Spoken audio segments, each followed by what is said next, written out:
Hello, my K-drama loving Chingu. Welcome back to my monthly K-drama catch-up where I break down what I've been watching, the dramas that have totally pulled me in, and the ones that y'all have been hyping up over on Instagram, TikTok, YouTube, and of course the Patreon channel and Twitch when I'm on there live streaming on the weekends. If you're new here, I'm Jenny. I've been deep in the K-drama world for over 10 years, so it's safe to say that I'm a little obsessed, and this podcast is my way of diving deeper into all the K-dramas I've watched, completed, currently watching, and it's monthly. So this is going to be March's catch-up. Thank you everyone who have discovered this podcast. I hope you're enjoying it.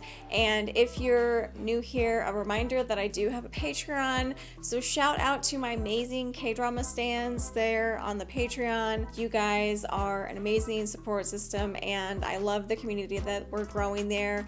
And you can join the Patreon for free, get early access to this podcast as well as other YouTube, social media content ahead of when they get posted on Instagram, TikTok, wherever I feel like going that day. Yeah, so you can sign up for free, get early access, and I also do exclusive reactions on the Patreon for the K-drama stans.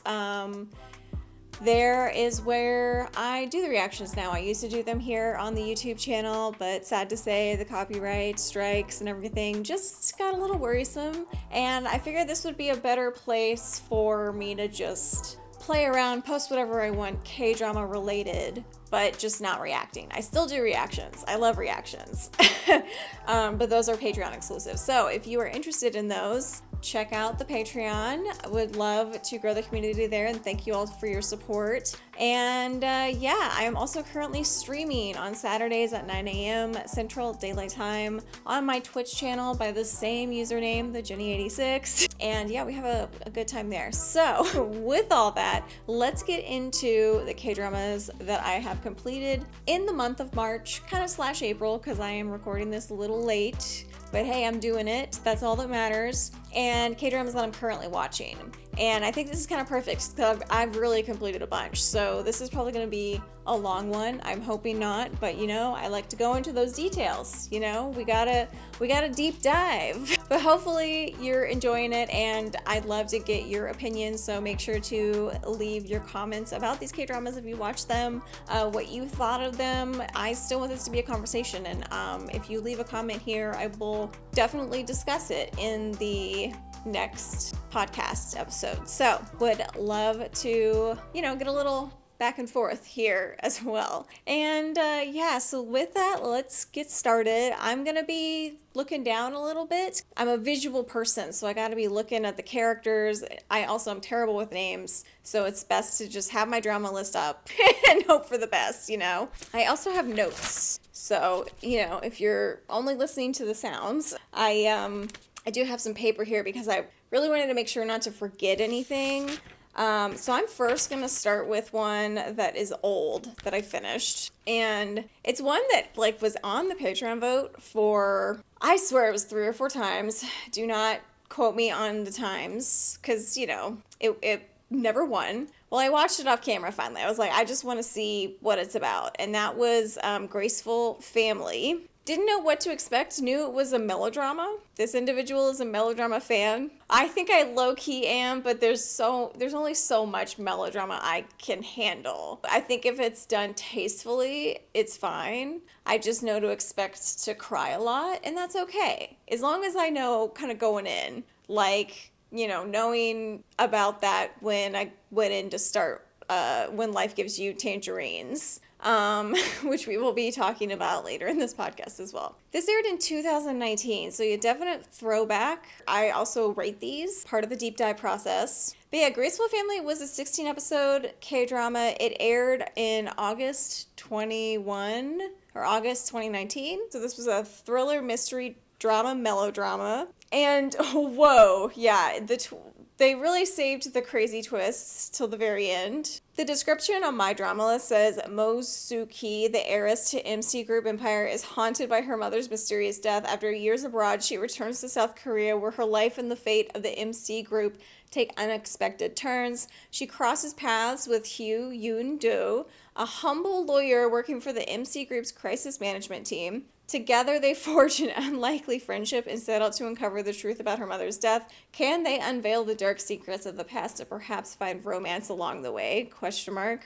Why did I read question mark out loud? Because I talk into my phone too much. You know, tagged, strong female lead, smart female lead. Yes. Yes, yes. Grandfather, granddaughter, badass female lead, calm male lead. I agree with all of these tags. But this had Im Soo-hyun and Lee Jong-woo, which I at first was unsure if the romance was gonna work there. Cause yeah, Lee Jong-woo just gave like real sad big dog vibes, you know? The description of him being kind of like the calm, cool male love interest, I agree with that. But Im Soo-hyun, her life was wild. Absolutely wild. Her family was insane. This definitely was like a rich people problem all the way through and just ridiculousness. I was spoiled a little bit on this K-drama because I had seen clips of it on TikTok and like wasn't 100% sure though, so like the last 4 episodes, if this was the one.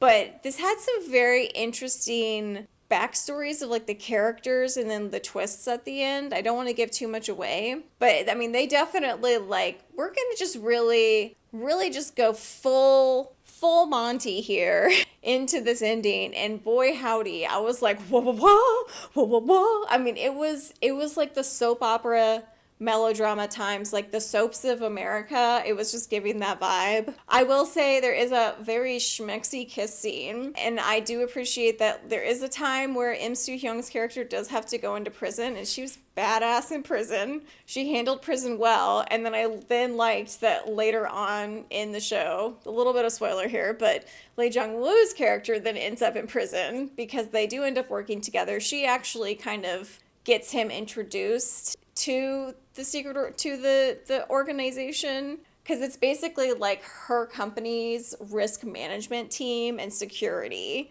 to like make sure that when shit goes down with this rich family, there is like this Oz-like character in the background. She's the woman in the middle of the poster here, if you're watching this on YouTube. She is the craziest, coolest villainess. Good does prevail. And I really enjoyed the ending, but like there were certain characters that I just was like, oh, like I liked, there were certain things that I was like really honestly scared about because there is some LGBTQ type content related to this one, because one of the sons actually we've comes out as transgender, I believe.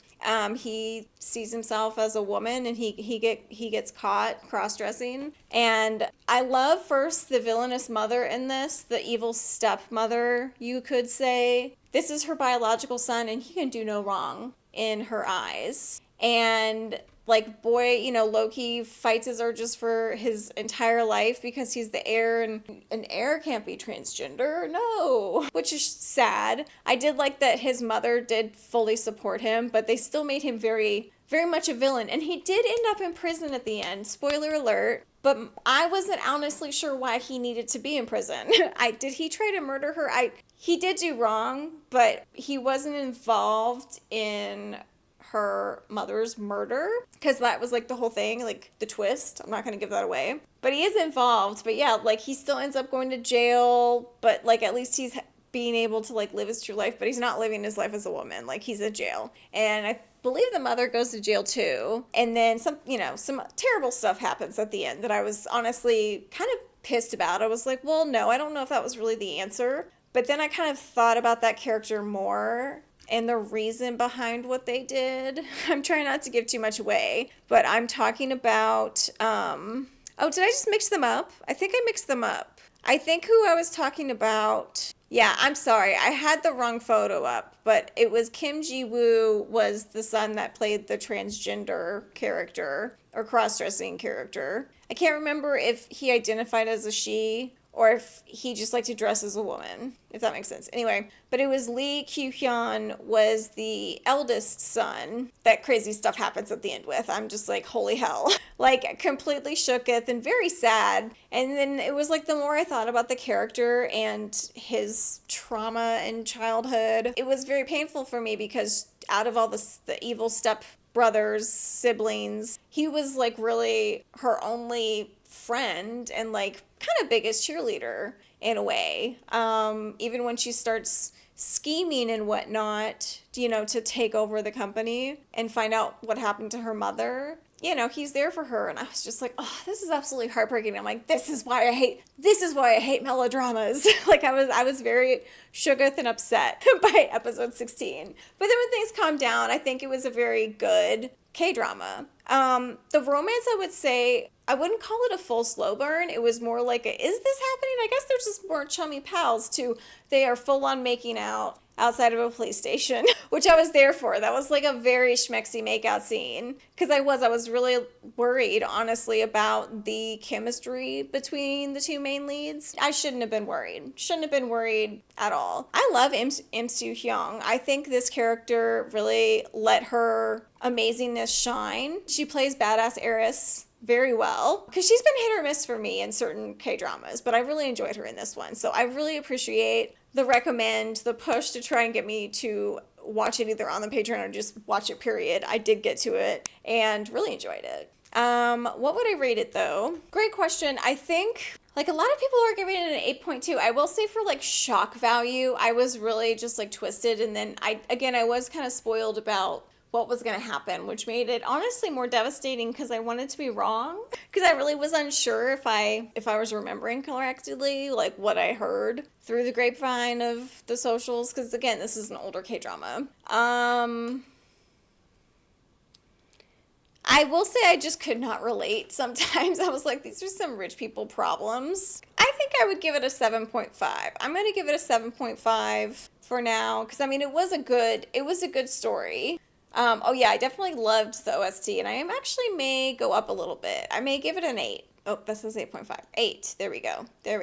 Yeah, we're going to give it an 8. Yeah, so Graceful Family. I think that was the last K-drama that like the older K-drama. I think everything else has been 2025. So let me just go to my completed list and we'll see which ones have not been starred, because that kind of tells me which ones I need to talk about that I've completed. Okay. Do I want to talk about this one immediately? I guess so. I guess I do. We're going to talk about When Life Gives You Tangerines, the 2025 just sweeping K-drama. I think might be the K-drama of the year. I don't know if it's too soon to say that. But for a spring romance K-drama, blew me out of the water, but made me cry every episode. And there's 16 episodes of this. And I literally only cry. The only 3 I didn't cry in, there were only 3. First and foremost, there were only 3 episodes that I didn't cry in. So yeah, a lot of tears were shed. From the most chibble, rich people problems to really the most common, living your normal life, you know, kind of doing better for your children, upbringing stories. Just also, I kind of knew it was going to make me cry, especially based off of like when it starts, like that time in Korea. But boy howdy, okay? So this was a 16 episode K-drama. It aired every Friday in March, and 13 plus. This was on Netflix. And the description on my drama list is, it is a story that resembles a tribute to our parents' tender and still youthful seasons when they were so young, including the stories of mothers' first loves, father's heroic tales, grandma's rebellious youth, and grandpa's romantic era. Aesun is rebellious but gets nervous every time she rebels. She's not well off but is always shining and full of positivity. She dreams of becoming a poet, although she cannot attend school, and she is a bold character who doesn't hide any emotions. Interesting way of phrasing that paragraph, I have to say, with everything that went down in this one. Kwang-shik is an extremely diligent and quiet character. Romance is not a strength for him, and he doesn't know how to act if Aesun cries or laughs. He is a silent warrior who only loves Aesun from the very beginning and pours his all into loving her. Again, another Korean male character that is ruining men for women. No man is gonna be like Park Bo-gum's character to IU's character. If your man doesn't look at her like he looked at her and did what he did for her, what are you doing? What are you doing with him? Goodbye. This was an amazing K-drama, just so sad and so heartbreaking, because it was like the story was just very relatable, you know, no matter when in time it happened. IU is fantastic. She played two characters. She plays her mother and her daughter. Like, I love the use of genetics. Park Bo Gum, also, I did not know that he was going to be in this. And he really was sort of a guest side character, but like a big part of the story overall. But it was Hometown Cha-Cha Boy. So it was Kim Soo-ho. He makes a guest appearance and ends up marrying the daughter version of IU's character.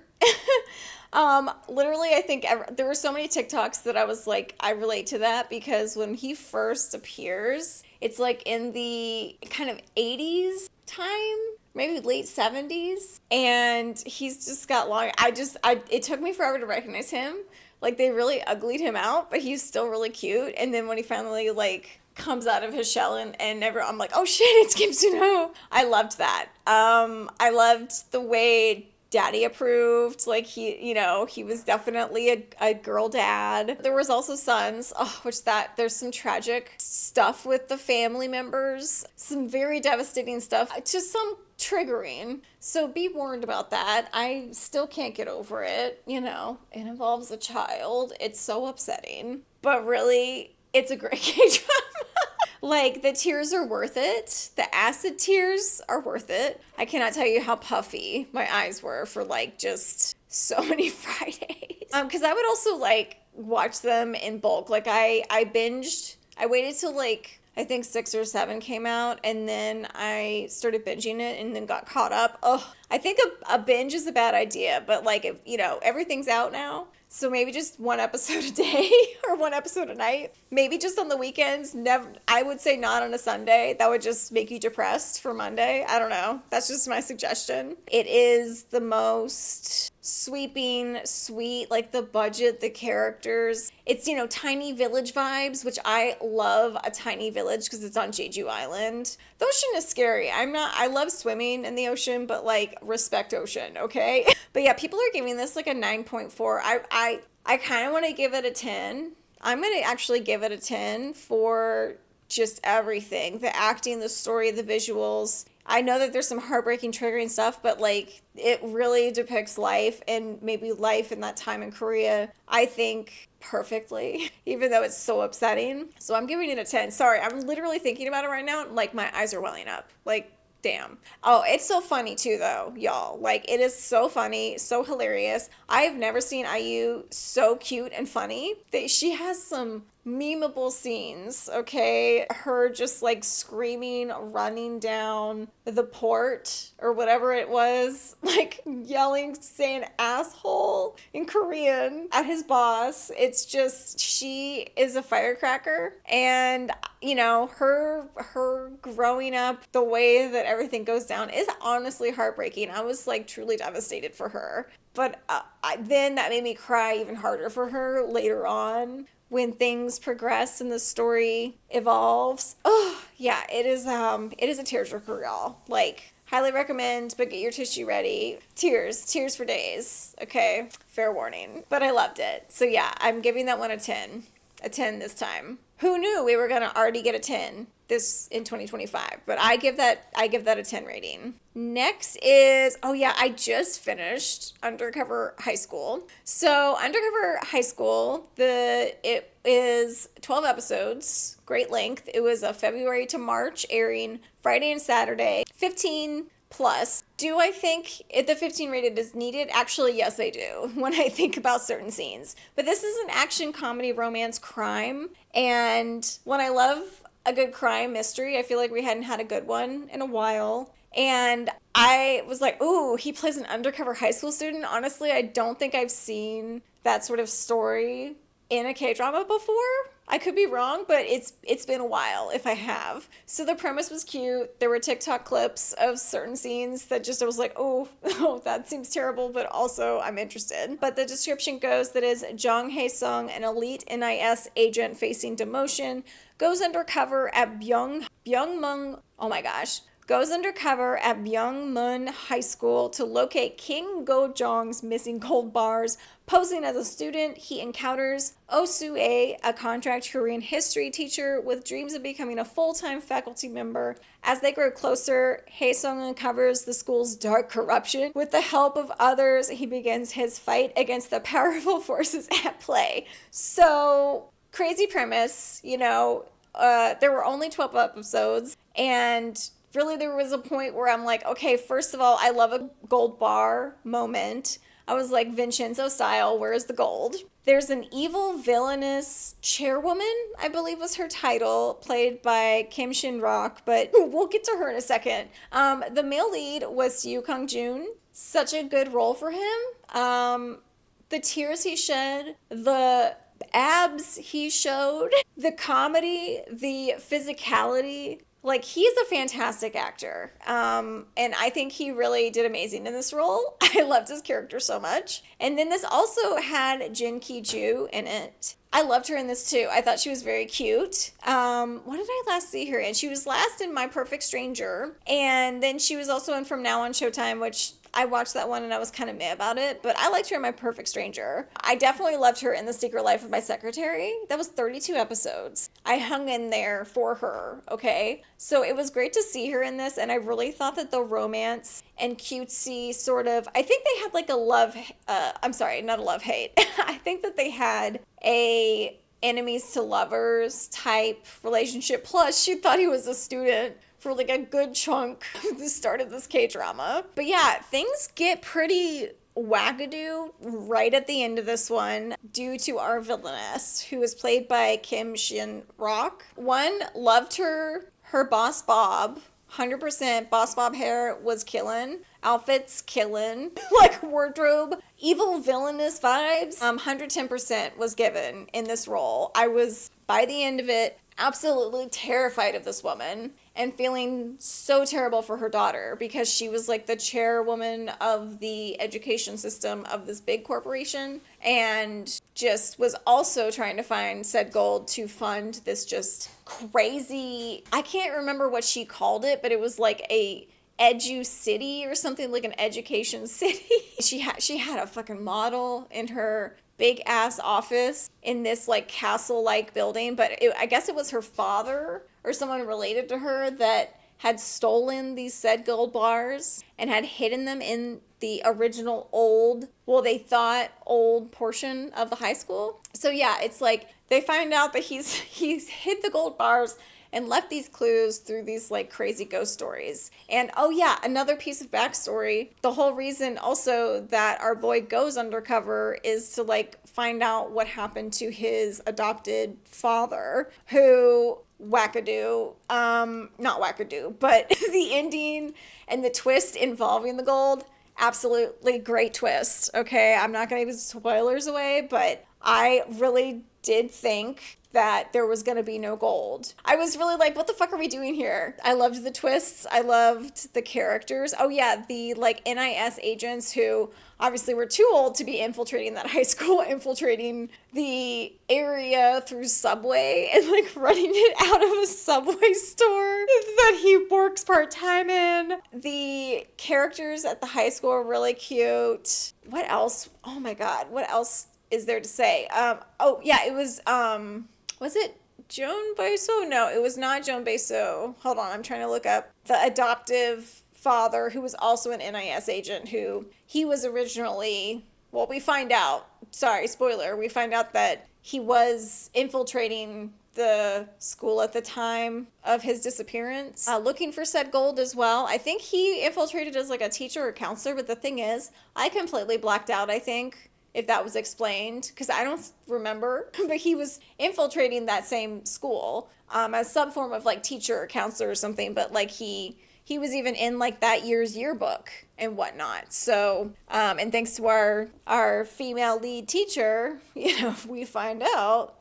what all that was about. Tears were shed for sure. Happy tears, sad tears. But I'm glad that like everything was tied up in a little ribbon. I loved the comeuppance that happens to her villainess. I think it was absolutely heartbreaking and she deserved that and more. And I'm really stalling. I'm just trying to find the actor's name, but I can't find him. Hold on. I have to scroll very slow. Whoever Foster Dad was, that actor, that guest role, amazing work, okay? But yeah, I'm a big fan of Seo Kang-joon, and he was great in this. Loved him. I think he was also in an episode of The Manager, and I kind of want to go rewatch that now. And him in a high school uniform, I approve. And yeah, what would I rate this though? I think, with the mystery and how everything unfolded, the story was good. I think the action was good. It was a fun K-drama. They really took the villainous to a level that I did not expect. And boy, howdy, that was a way to end things. I really wasn't sure, is this gonna flop? Where are they going with all this? We have not found the gold. There are some things that I still have questions about because it involves a spoiler at the end though. And I did talk about it on my Twitch, but there is some questions that are left unanswered for me in regards to the gold, where it was found. I'm trying to hint but not give too much away for anyone who maybe wants to watch it. It's very heartfelt how it goes down and how the gold is discovered at the end of everything. But I was just curious why it gets moved, because the gold does get moved in the plot. And the win versus the plan for the gold after it was moved, I guess, because I think I will. I'm just going to spoil it. So if you don't want to hear, hey, just hop ahead. But he finds it in his house, the house that belonged to his adopted father, and had left this sort of clue in regards to the constellation. I think that was his backup plan for if something were to happen to him before he could go to the office to tell the higher ups about the gold and how he found it. Because I think he also thought there was a mole. Because there's a mole situation too. Of course there is within the NIS. The NIS stuff is just bonkers and funny too. But then I was was the plan to, if something happened to him, hope his son finds it and then the son would kind of turn it in? Was the guy going to keep the gold and to help support himself and his adopted son? I kind of just went there because I'm just sus of everybody. I don't really think that was in our adopted father's repertoire. He was kind of green flag status through and through, it seems. So I don't know why that would be a character development. That's that's a little wackadoo thought. But I think it was he was going to turn it in, but if something happened to him before he could, he left the breadcrumbs for his son. But I'm glad the son didn't sell that house at any point or need to sell that house at any point. Cause it took him a good long time to find that gold, y'all, okay? He had to then join the NIS. I don't know how old he's supposed to be in this. He's probably in his 30s, maybe his 20s, maybe his 20s, since they were you can still pass for high school. Really a good K-drama. I really enjoyed it. Big fan of the actors. I thought it was fun. A lot of folks were giving it an 8.5. I think I'll also give it I'll give it an 8. I think it's 8 status. Well, the Crazy Town was kind of surprising, so I'll give it an 8.5 as well. I'm just going to go with the flow here, because I did like the length too. Up next is I did finish The Witch. The Witch was 10 episodes. It aired in February, March time. It was a Saturday, Sunday airing. I was iffy on this one from the get-go. Definitely a very slow burn. The description on my drama list says the story of a young woman with a mysterious and dangerous secret. She's called a witch by some, and a young man she went to school with years before tries to find out why. But he must be careful as he quietly gathers information to solve the mystery. In addition to the danger factor, he must also guard his heart as feelings he had for her long ago resurface. And it was adapted from a webtoon, and this was on Viki, and it starred Park Jin-young, who I thought was very cute in it. He was a numbers guy. There was some math in here. This also had Roy Jung-yu, which I am kind of new to her. I don't think I've seen her in anything except for maybe Our Beloved Summer, which I really don't remember her in at this point in time. For some reason, sorry. The ending was, you'll call it a happy ending. Okay, we'll call it a happy ending. I don't know if it was fully my vibe. I think it was just maybe a little too different, a little too slow. I think that the mystery in regards to the secret to Basically, long story short, for some reason, if there's a guy around her, he likes her and tells her that he likes her and she doesn't like him back, something bad happens to him, and depending on the degree of how much he confesses kind of thing, the worse the outcome for that guy. It's a very interesting curse that he basically like makes these rules of like, this is what you have to follow, what can make it safe. Oh, she just has to like the guy back. I was kind of guessing that back and forth. Sorry, that was like a huge spoiler, but so then she had to like let the heart grow fonder before she could like meet up with him. Either way, it was 10 episodes. It was very different. It was really not for me, but I am glad I watched it. But in the grand scheme of like all the dramas I watched, I don't think I'd watch it again. And frankly, I'm going to give it a 6. I'm going to give it a 6. I hope nobody comes after me. I think a lot of people actually really liked this one. They at least got like 7.6 status for most. It was not my thing. But I appreciate the watch and I appreciate those that wanted to watch it. Just kind of a very different and weird one with such an easy answer in the grand scheme of it all. So next we have the Trauma Code Heroes on Call, and this was actually a Patreon watch, so you have reactions of me watching this. This was on Netflix. This was 8 episodes, and it was just one that all episodes aired on January 24. It was a 15 plus medical, very bloody action comedy drama. Very different because this one actually had no romance in it. It was very medical based, but the description on my drama list goes, Bak Gang-kyuk, a genius trauma surgeon with experience in conflict zones, joins a university hospital to lead its severe trauma team. His confident bulldozer-like personality clashes with the hospital's financial struggles as the team saves more patients. The team includes Young Jae-won, a former proctology surgeon who becomes Bak Gang-hyuk's first pupil, whose nickname, I might add to this description, he calls Anus, I believe, was his first nickname, pupil name. Then Nurse Jung-mi, who gets labeled mobster, I'm adding that in. And anesthesiologist resident Park Young-won, who I just could not get over his ponytail. And under Baek Young-hyuk's leadership, the team transforms from a symbolic unit into one that actively saves lives. And holy hell, trauma, a lot of trauma in this Trauma Code Heroes on Call K-drama. This starred Joo Ji-hoon, which I know him mainly from Hyena, but I guess he was also in Kingdom Season 2, which I kind of remember him in. I also watched Light Shop, did not recognize him in Light Shop. I think it was the sunglasses, but I did realize that it was him. I kind of after while I was watching Trauma Code. I think also someone had to tell me. I think his character in this was insane. Also, his sidekick Anus, who eventually, just becomes Dr. Jae-won, Chu Young-woo.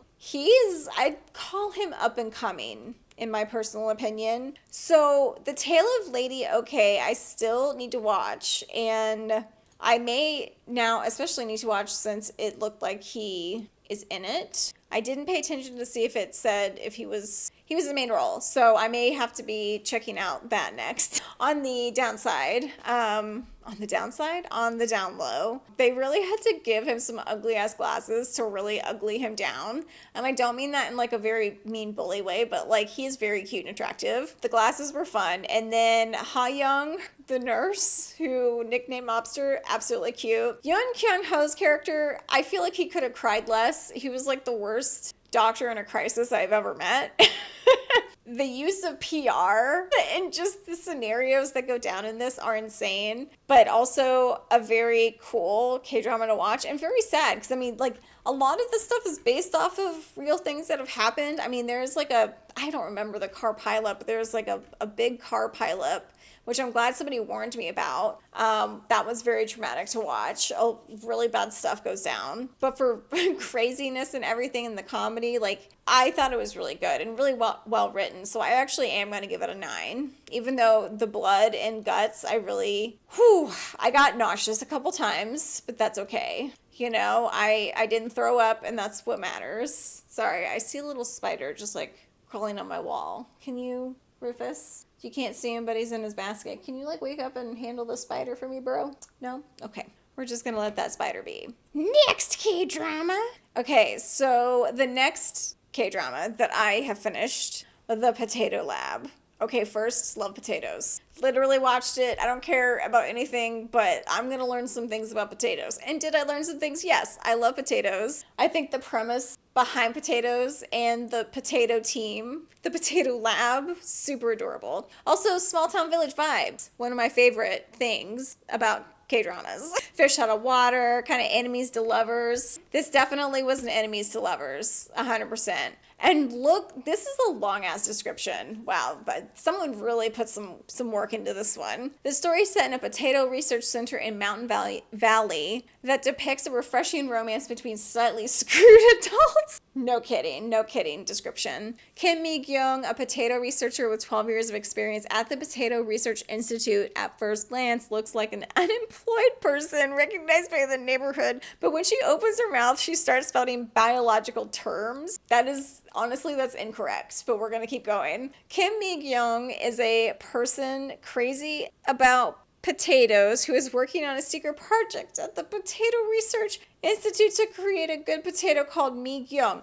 That is true, but not... Okay, hold on. Meanwhile, she at first bickers with So Big Ho, who has been appointed as the new director of the Potato Research Institute, but gradually feels attracted to him, ends up having an in-office romance with him, which she vows never to do again. Sobek Ho is a person with a deadly smile, a soft voice, and divine visuals as though he were in the cover of a romance novel. However, unlike his extravagant appearance, he is an outsider who does well on his own with no personal life to speak of, no friends, and a bit of vulgarity. I don't know what I just read there, but okay. Some of that was accurate, some of it not so much. So this was 12 episodes. This aired in March. It was a Saturday, Sunday.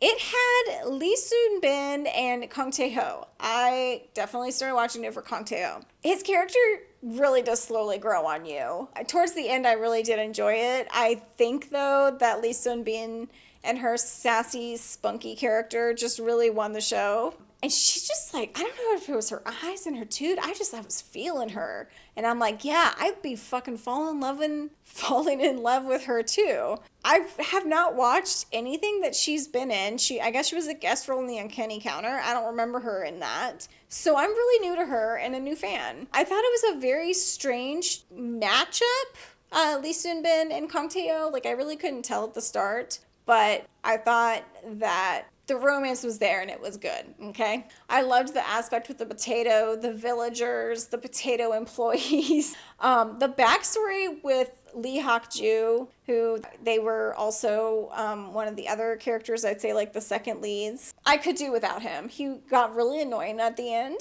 I see why Jung Chun-hee's character, who plays Kang Tae-ho's friend and Lee Hak-ju's ex-husband, who, oh man, the drama between Lee Soon-bin and Lee Hak-ju's characters, heartbreaking. My heart broke for Lee Soon-bin. And I gotta give a shout out to my favorite bestie support role so far in 2025, Kim Ga-eun.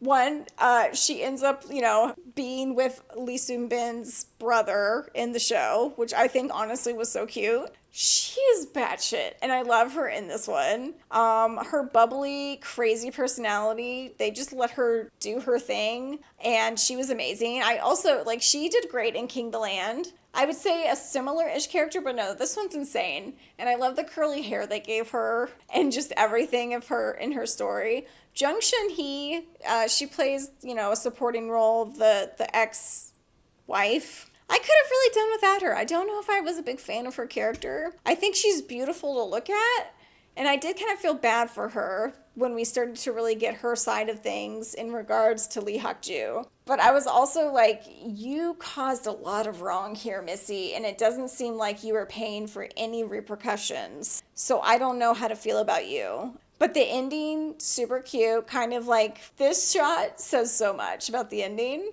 But yeah, very cute K-drama. If you're looking for just cutesy office, enemies to lovers, I don't really want to think too hard about it. The Potato Lab, I'm going to give it actually an 8. Okay, I liked it a little more than others. And I like it. I liked the length. It was cute.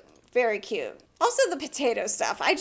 Anytime that like plants are involved, I kind of have to support, you know? Oh yeah, I also finished Hyperknife. That's still up here for some reason. I finished Hyperknife. I'm a little embarrassed. I thought I had finished on Twitch, or declared on Twitch I was done, and I wasn't, which was great because I was about to really dog on that cliffhanger, on that ending. But no, I had another episode to watch, and I feel much better and feel that I will give a more accurate review of my thoughts. So this I watched on Hulu, and it is 8 episodes. It started airing in March. It was a Wednesday airing. It does say Disney Plus, so a Hulu Disney Plus connection. This was another medical drama, but this was a thriller crime drama about neurosurgeons, like neurosurgery brain stuff, which that was really fun. I'm not a huge fan of surgeries. I get very nauseous, which,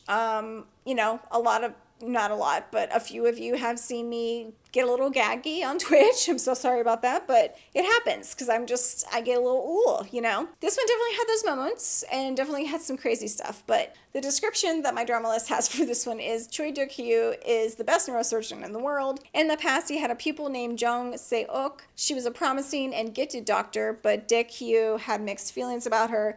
Then, during an operation, he permanently kicked her out of his operating room. Even though Seok was once known as a genius doctor, she now works as a shadow doctor in an illegal operating room. Somehow she meets her ex-teacher, Duk-hyu, again. He was the one who kicked her to the bottom. These two crazy but gifted neurosurgeons confront each other and grow through that. We're going to come back to that statement. There are also people around Seok, Han Hyun Ho, who is an anesthesiologist who feels sorry for her, and Seo Young Ju, who always stays by her side, which that's like little brother vibes 100%. But I really liked his character. That was played by Yoon Chong Young.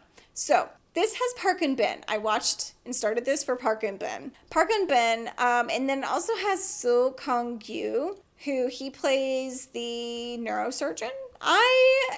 Am I familiar with him? Yeah, it doesn't look like he's been in too much. I think he's done more movies, it looks like. Yeah, a lot more movies. So, was not really familiar with him. Was more familiar with Yu Chan Young. I was like, hey boy, was he the one that was in, yeah, he was in High School Return of a Gangster. He was in Hope or Dope. Okay, I remember him from Hope or Dope. All of Us Are Dead. So Park and Ben, she plays pretty screw-loosey kind of lady. And she does it amazingly, okay? Her character was very real, very crazy. His character was also insane.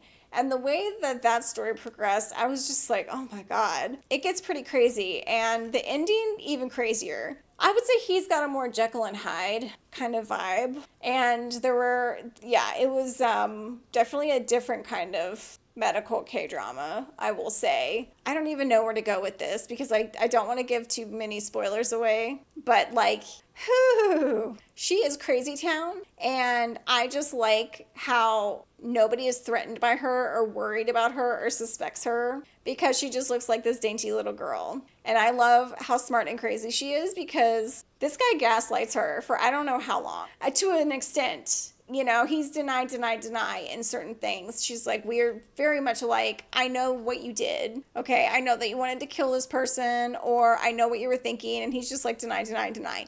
Untrue. He is low-key also obsessed with her and does see her as like his pupil. And that ending was chilling and very interesting. And I would honestly be down for a season 2. I think this duo was interesting.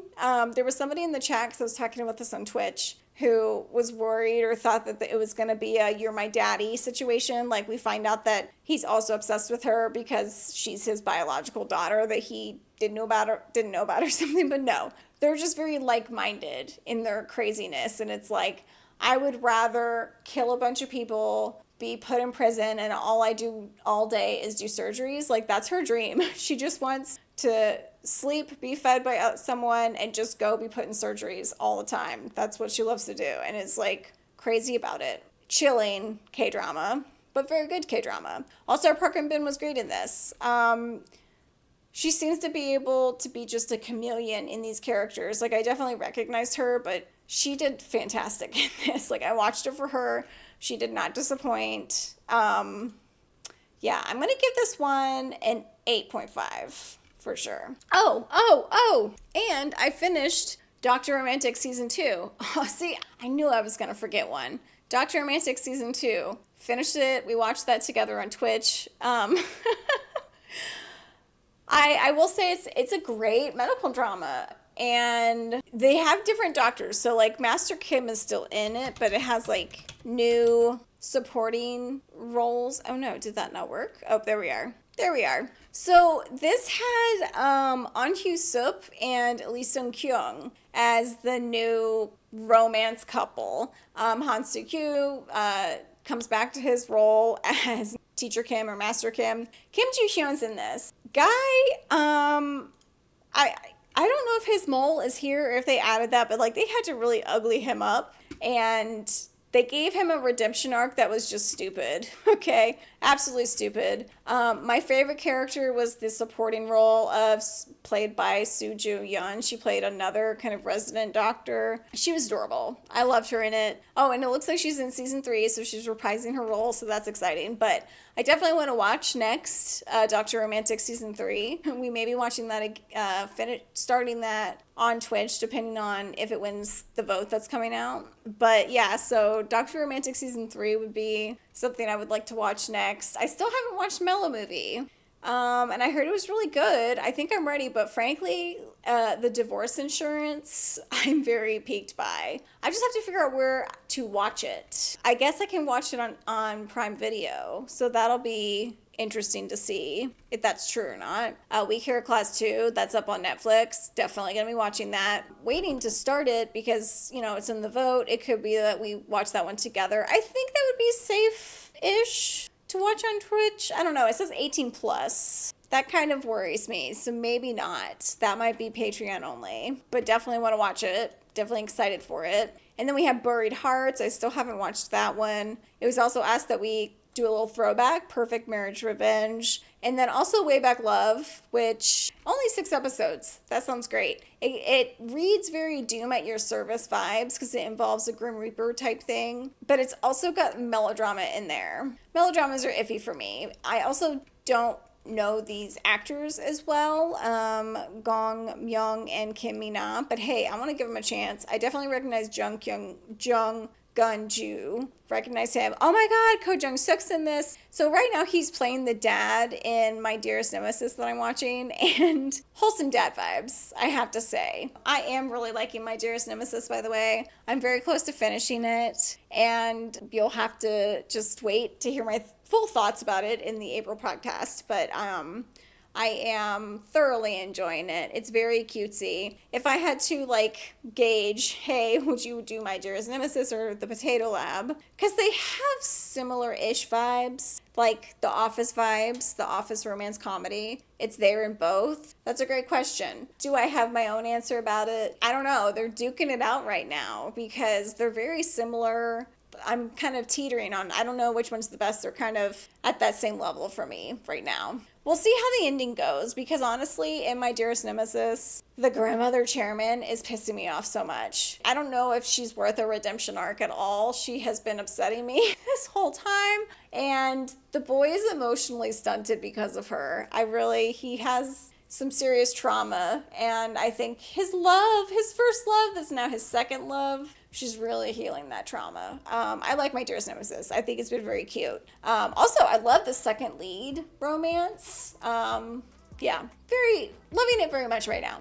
And excited to be finishing that. And those reactions are up on the Patreon. So, yeah. And I think that's it. I think that's all the K-dramas that I've completed, that I'm watching, that I'm curious about. But yeah, let me know what you thought of these K-dramas in the comments or post below if you're watching this on Patreon, if you're watching this on YouTube. And I'll see you guys in the next video or on Twitch. Bye!